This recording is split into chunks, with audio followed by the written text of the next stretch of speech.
Savitri silks చేనేత వస్త్రాల అద్భుత ప్రపంచం. సంప్రదాయం స్టైల్ ఒకే చోట. ఆర్పి పట్నాయక్ తేజ అసోసియేషన్ అంటే అందరూ చిత్రం మూవీ అనుకుంటారు.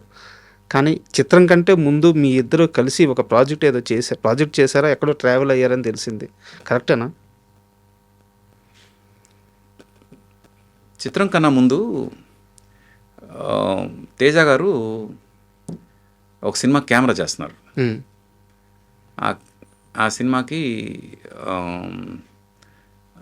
జగదీశ్వర్ రెడ్డి అని ఆయన ఇది డైరెక్టర్. దానిలో ఒక పర్టికులర్ సిచ్యువేషన్కి ఒక థీమ్ కావాల్సి వచ్చింది. ఆ థీమ్ నేను కంపోజ్ చేశాను. బట్ సినిమాలో ఆ థీమ్ లేదు.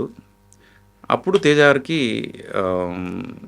నా వర్క్ మీద ఒక నమ్మకం ఉంది. ఆ థీమ్ కంపోజ్ చేసినప్పుడు అది సినిమాలో ఎందుకు లేదో నాకు తెలీదు. బహుశా మెయిన్ మ్యూజిక్ డైరెక్టర్ ఎవరైతే ఉన్నారో వాళ్ళు వేరే వాళ్ళ థీమ్ పెట్టడానికి వీల్లేదని అబ్జెక్ట్ చేశారో ఏంటో మరి తెలియదు. కానీ but that was much better theme than the original theme that was used for the movie. ఆ సినిమా పేరు అవి అడగొద్దు. అందుకు తేజ గారికి బహుశా దాని మీద కూడా గురుండి ఉండొచ్చు దీని గురించి. బట్ తేజ గారు డైరెక్టర్ అయిన విధానమే చాలా వండర్. అసలు అది ఆయన చాలా ఇంటర్వ్యూలో చెప్పారు. నేను కష్టపడి సినిమా అంతా షూట్ చేస్తూ ఉంటే నాకు వచ్చే రెమ్యునరేషన్ చాలా తక్కువ. కొత్త డైరెక్టర్ వస్తున్నాడు, హిట్ కొట్టంగానే వాడు కోట్లలో తీసుకుంటున్నాడు, అందుకని నేను డైరెక్టర్ అవ్వాలని చెప్పి డైరెక్టర్ అయ్యాను అని చెప్పి చాలా ఇంటర్వ్యూలో చెప్పారు ఆయన డైరెక్టర్ అయినప్పుడు అక్కడ కూడా బడ్జెట్ చాలా లిమిటెడే. పెద్ద కంపెనీ అయి ఉండొచ్చు, బట్ లిమిటెడ్ బడ్జెట్. ఆర్పి పట్నాయక్ ఎక్కడ ఎతకండి, పట్టుకురండి, తను కావాలి అని తేజ గారు మీకోసం వెతికారంట తనకు అవకాశం రాగానే. నిజమేనా? అవును, అది నిజమే.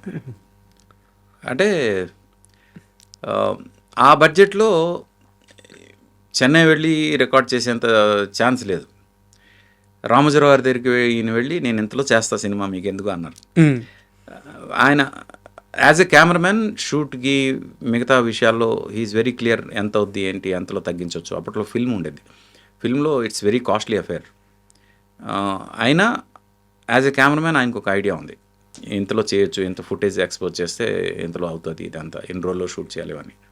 But as far as music and post production are concern డెఫినెట్గా ఆయన అనుకున్నంత ఈజీ కాదు అని ఆయనకు తెలుసు అది కూడా. అందుకు ఇక్కడ లోకల్గా ఉన్నవాళ్ళు, తక్కువలో చేయగలిగేవాళ్ళు, మన మాట వినేవాళ్ళు, పర్టికులర్గా కొత్త డైరెక్టర్గా చాలా ఇంపార్టెంట్, మన మాట వినేవాళ్ళు ఉండాలి అనే ఉద్దేశంతో ఆయన ఆ టైంలో నాకు ఆల్రెడీ ఫస్ట్ టైం నేను కలిసినప్పుడు మీరు ఏం చేస్తుంటారు అంటే మ్యూజిక్ కోసం ట్రై చేస్తున్నాను అన్నప్పుడు ఏదో మీ ట్యూన్ వినిపించినప్పుడు ఏదో ట్యూన్ ఒకటి వినిపించారు, చాలా బాగుంది అని.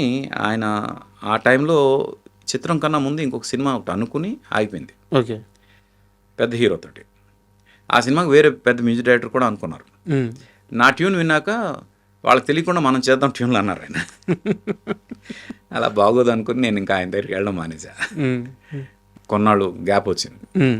ఆ తర్వాత ఆ సినిమా ఆగిపోయిన తర్వాత మంచిదైంది అని ఆయన మనసులో అనుకున్నారు, ఏమో మరి తెలియదు. కానీ వెంటనే రామోజీరావు గారి దగ్గరికి వెళ్ళి ఛాలెంజింగ్గా ఇలా ఇంత తక్కువ బడ్జెట్లో నేను చేస్తాను అని చెప్పి, నువ్వు కథ కూడా చెప్పొద్దు, మాకు సినిమా చేసి పెట్టు అన్నారు రామోజీరావు గారు. ఆ బడ్జెట్ అయ్యలేకే ఆ బడ్జెట్కి. ఎందుకంటే అప్పటి వరకు చాలా బడ్జెట్లు చేస్తున్నారు మా వాళ్ళు అన్న ఫీలింగ్లో ఉంది ఆయనకి. అంత తక్కువ బడ్జెట్లో చేసేసరికి అది డెఫినెట్గా ఛాలెంజింగ్ ప్రాసెస్. అలాగా ఆ బడ్జెట్లో సినిమా అనుకున్నప్పుడు లోకల్గా ఉన్న ఆయనకి నచ్చిన ఒక మనిషి అని నా కోసం వెతికారు. బట్ చాలా దగ్గర సోర్స్ ద్వారా తెలుసుకున్న విషయం ఏంటంటే ఆ సినిమాకి అద్భుతమైన మ్యూజిక్ ఇచ్చారు, కానీ మ్యూజిక్ చేసిన తర్వాత మీకేం మిగలలేదు అని తెలిసింది. చిత్రం సినిమాకి చాలా మినిమం, అంటే సినిమా ఫ్రాంక్గా చెప్తున్నా, సినిమాకి సాంగ్స్ అయిన ఖర్చు 2.5 లక్షలు, మొత్తం పాటలన్నింటికీ అయిన ఖర్చు. కానీ నేను ఇప్పటికీ గర్వంగా చెప్పుకునేది ఏంటంటే నా లైఫ్లో నేను అందుకున్న ఫస్ట్ చెక్ రామోజీరావు గారిది 75,000 సార్. కరెక్ట్. అది ఇంకా ఆ చెక్ వల్లే ఈరోజు వరకు నాకు ఆ సెంటిమెంట్ పనిచేస్తుంది. అకౌంట్లో ఏదో కొద్ది గొప్ప అమౌంట్ ఇప్పుడు ఉంటూనే ఉంటుంది. అంటే చిత్రం సక్సెస్ తర్వాత ఆర్పి పట్నాయక్ లైఫ్లో ఏం మారింది? అంటే ఏం మారిందంటే నో చెప్పడం అనేది ఎక్కువైంది. ఆ లగ్జరీ వచ్చింది. లగ్జరీ కాదు, చాలామందికి నెగిటివ్ అవడానికి అవకాశం అయింది. చిత్రం తర్వాత ఒక 22 సినిమాలు నో చెప్పాను నేను. బా దేనికి సార్? అంటే మళ్ళీ అలాంటి సినిమాలే, చిన్న సినిమాలు, అంతే బడ్జెట్లో సినిమాలు. అంటే చిత్రం హిట్ అవడానికి కారణం బడ్జెట్ కాదు, ఒక అద్భుతమైన కాన్సెప్ట్, ఒక అద్భుతమైన టెక్నీషియన్. అప్పటివరకు ఎవరు చెప్పని ఒక కాన్సెప్టు, ఎంతో ఎక్స్పీరియన్స్ ఉన్న ఒక టెక్నీషియన్. ఆ రెండు దృష్టిలో పెట్టుకొని చిత్రం ఆడింది. అతని వెనక మేమంతా అతనికి కావాల్సినట్టు మేము చేసాం అంతే. సార్ ఇప్పుడు తేజ గారు లాగా మిగతా వాళ్ళందరూ కూడా మేము కూడా ఇంకో తేజ అయిపోతాం అనుకుని వచ్చి చాలామంది చాలా సినిమాలు చేసి చేతులు కాల్చుకున్నారు. మీరు ఆ తర్వాత రిలీజ్ అయిన సినిమాలు చాలా చూడండి. అవును, అప్పట్లో చాలా వచ్చింది. ఆ చిన్న సినిమాలు అన్ని ఆఫర్లు నాకు వచ్చాయి. నేను అవన్నీ వదులుకున్నా. ఎందుకంటే అక్కడ నుంచి సక్సెస్ తర్వాత ఇట్స్ ఆల్ అబౌట్ సెలక్షన్. మనం నేను కనుక వచ్చేవన్నీ ఒప్పుకొని ఉంటే నా సక్సెస్ రేట్ కన్నా ఫెయిల్యూర్ రేటే ఎక్కువ ఉండేది సార్. అప్పుడు మళ్ళీ మీరు ఏదైతే టైమ్లెస్ మ్యూజిక్ ఇవి అంటున్నారో అవి ఏమి వచ్చేవి కాదు, ఆ మాటలు వచ్చేవి కాదు. అందుకు కొంచెం నో అనడం కొంచెం ఎక్కువైంది చిత్రం తర్వాత. ఆ నో అనడం వల్ల చాలామందికి శత్రువునయ్యాను. చాలామంది ఈ మనిషికి గర్వం ఎక్కువ అన్నారు, అహంకారం ఎక్కువ, హెడ్ స్ట్రాంగ్ ఎక్కువ, ఇలా అనే సందర్భాలు ఉన్నాయి. అంటే మళ్ళీ నాతో కలిసి ప్రయాణం చేసిన వాళ్ళందరికీ తెలుసు నేను ఎంత కూల్గా ఉంటాను, ఎంత డౌన్ టు ఎర్త్ ఉంటానని. కానీ నో అనడం అనేది అదొక ధైర్యం ఉండాలి సార్. ఆ ధైర్యం చేసినందుకు కొంచెం ఇండస్ట్రీకి కొంతమంది దగ్గర బ్యాడ్ అవడం నిజమే. బట్ నా ఇంటెన్షన్ అయితే కేవలం నా కెరియరే తప్ప ఇంకేం కాదు. అండ్ నువ్వు నేను అంటే అప్పట్లో ఆ పాటలు ఎంత వైరల్ అయినాయి అంటే సోషల్ మీడియా కానీ అప్పుడు కానీ ఉండుంటే ఆర్పి పట్నాయక్ పేరు అమెరికాకి వినిపించేది. అంటే అమెరికాకి మీరు చాలాసార్లు వెళ్ళుండొచ్చు, కానీ ఆ సినిమా కేవలం ఆ పాటలే వెళ్ళిపోయాయి, అంత పెద్ద వైరల్ అయినాయి అని చెప్పి చెప్తారు. నువ్వు నేను కథ వినంగానే సిచ్యువేషన్లకు అప్పటికప్పుడు క్రియేట్ చేసిన ఒక పాట కానీ ఏదన్నా మీకు గుర్తున్న ఇన్సిడెంట్ ఒకటి చెప్పండి సార్. తేజ గారిది నాది ఎప్పుడు కూడా వర్కింగ్ ఎక్స్పీరియన్స్ లేదు. మేము ఎప్పుడు కలిసి పని చేయలేదు ఫ్రాంక్గా. అంటే పని ఎప్పుడు చేయలేదు. ఆయన సిచ్యువేషన్ ఒకటి చెప్తారు, వెంటనే నేను ట్యూన్ చెప్పేస్తాను, రికార్డింగ్కి వెళ్ళిపోతాం అంతే సార్. అంతకుమించి ఎప్పుడు మా మధ్యలో ఇదేం జరగలేదు. ఒకటే ఏంటంటే ఆయన సిచ్యువేషన్ చెప్పేటప్పుడు హీఈస్ వెరీ క్లియర్, ఆయనకి ఏం కావాలనేది మొత్తం పోసుకొచ్చినట్టు మొత్తం చెప్తారు. ఆ సిచ్యువేషన్ చెప్పిన తర్వాత దాన్ని యాజ్ ఇట్ ఈస్ ట్యూన్ చేసి అనుప్తో కూర్చొని కీబోర్డ్ ప్రోగ్రామింగ్ అంతా చేసుకుని మిగతా సాంగ్ రికార్డింగ్ ప్రాసెస్ అంతా చేస్తాం.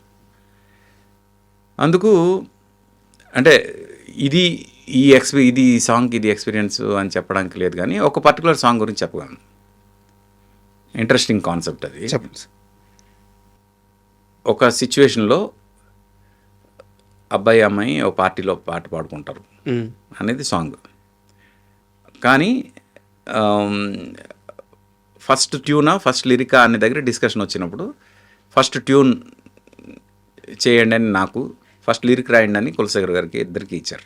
ఓకే. ఒకరికి తెలియకుండా ఒకరికి. నేను ట్యూన్ చేశాను, ఆయన ఇది లిరిక్ రాశాడు. తర్వాత నా ట్యూన్కి ఆయన లిరిక్ రాశాడు, ఆయన లిరిక్కి నేను ట్యూన్ చేశాను. అంటే ఒకే సిచ్యువేషన్కి 2 సాంగ్స్ రెడీ అయ్యాయి. ఓకే. అయితే ఆ 2 సాంగ్స్ లొకేషన్లో ప్లే చేస్తే అందరూ కలిసి నా ట్యూన్తో వచ్చిన సాంగ్కి ఓటేశారు. ఓకే. ఆ సాంగ్ ఫైనల్ చేసాం ఆ సిచ్యువేషన్కి. అలానే కులశేఖర్ రాసిన పాట బాగోలేదని కాదు, అది కూడా బాగుంది అని ఆడియోలో పెట్టేశాం. కానీ మళ్ళీ అదే ట్యూన్ని లిరిక్ మార్చి జయంలో మళ్ళీ వాడడం జరిగింది. ఏ పాట సార్ అది? ఎవరినేమన్నా మారదు ఈ ప్రేమ ఉంది కదా, ఎవరు ఏమన్నా మారదు ఈ ప్రేమ. ఒరిజినల్గా అది నువ్వు నేను కోసం చేసిన ట్యూన్ అది. అది ఆయన లిరిక్ ఏంటి, గున్నమావి కొమ్మ మీద గారాల గోరింకా, ఇది ట్యూన్, ఇది లిరిక్ ఆయన రాసిన దానికి నేను ఇది ట్యూన్ చేశాను అనమాట.